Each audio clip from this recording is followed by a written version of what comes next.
Shalom pemirsa Embun Surgawi.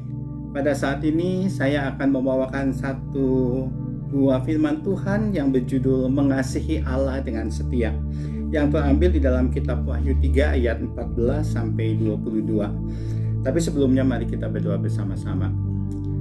Tuhan, pada saat ini kami akan mendengarkan firman-Mu. Biarlah Tuhan yang akan berbicara dan Tuhan akan beri kepada kami hati yang hati seorang murid yang mau belajar untuk firman Tuhan. Terima kasih Tuhan. Kami serahkan firman Tuhan ini ke dalam tangan Tuhan. Dalam nama Tuhan Yesus saja kami berdoa. Amin. Saudara, bacaan di kitab Wahyu ditujukan Wahyu 3 ini ditujukan kepada jemaat di Laodikia yang disebut jemaat yang suam-suam. Kenapa disebut suam-suam? Karena tidak panas dan juga tidak dingin. Tadinya saya bingung, kenapa Tuhan mempergunakan perumpamaan ini kepada jemaat di Laodikia. Tapi ternyata memang ada dasarnya. Di dekat kota Laodikia ada dua mata air yang mengalir. Yang pertama adalah mata air panas yang digunakan untuk pengobatan. Dan yang kedua, mata air dingin, air murni, air segar, air sehat yang digunakan untuk diminum. Kota Laodikia sendiri tidak mempunyai sumber air. Dan air panas yang dialirkan ke kota itu sampai di sana menjadi suam-suam. Air yang suam itu tidak dapat dipakai untuk pengobatan, juga tidak bisa diminum karena rasanya pahit. Air yang suam itu bila dicicipi pasti akan dimuntahkan. Itulah gambaran rohani dari jemaat Laodikia. Jemaat yang tidak bermanfaat, jemaat yang tidak panas, yang tidak memberikan pemulihan rohani, jemaat yang tidak dingin, yang tidak memberikan kesegaran rohani.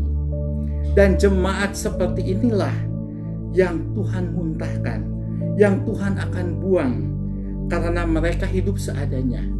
Mereka cepat berpuas diri. Mereka membanggakan apa yang mereka punya. Nah, saudara, bagaimana supaya kita tidak menjadi jemaat yang suam-suam?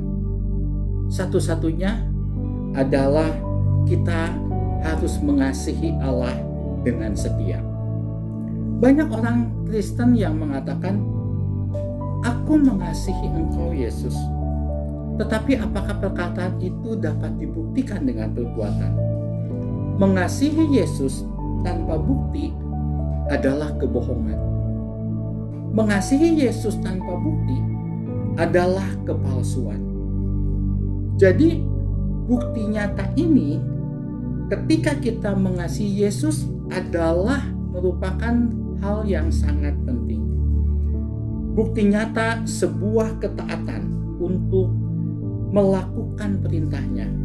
Bukti nyata untuk hati yang melekat selalu kepada Tuhan. Bukti nyata yang melakukan keintiman yang terus terjadi setiap hari, setiap saat dengan Tuhan. Saudara, kalau kita mengasihi Tuhan dengan sungguh-sungguh, maka kasih itu akan memberikan damai sejahtera. Damai sejahtera inilah sesuatu yang sangat mahal yang kita bisa temui pada zaman sekarang ini, pada kehidupan pada akhir zaman ini. Banyak orang yang punya segalanya tetapi hidupnya tidak damai sejahtera. Sehingga damai sejahtera ini merupakan satu hal yang sangat mahal pada saat ini. Tetapi bila kita mengasihi Yesus dengan sungguh-sungguh, maka kasih itu akan memberikan damai sejahtera.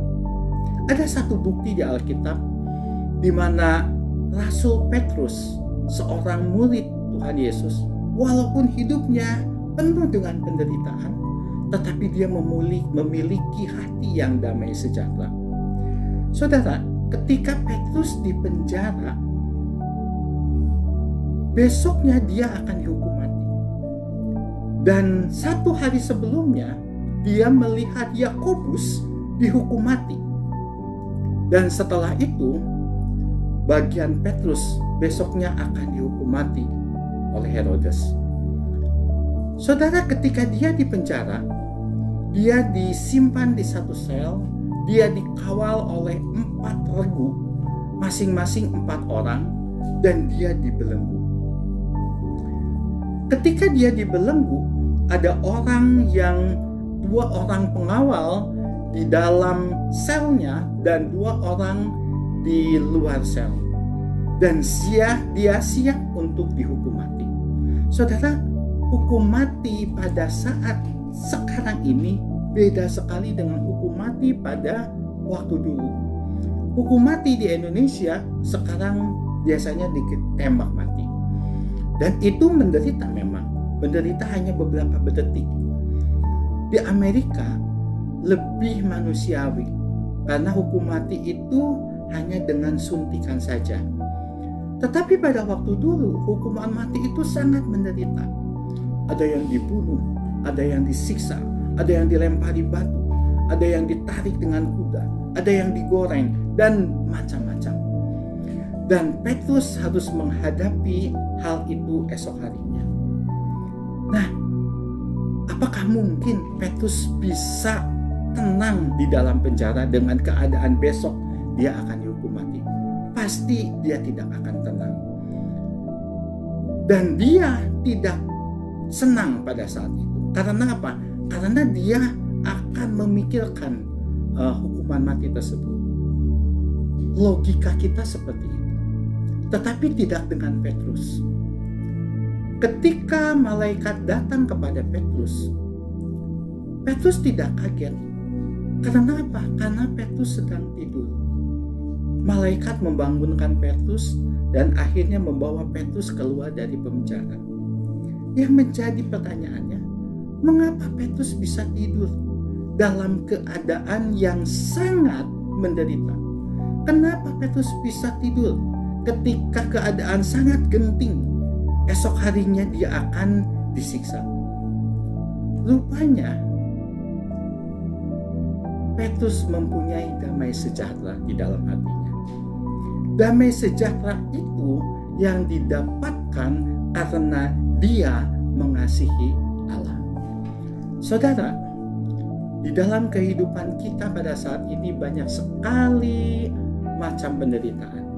Tetapi bila kita mengasihi Allah dengan sungguh, maka Allah akan memberikan damai sejahtera di dalam kehidupan kita.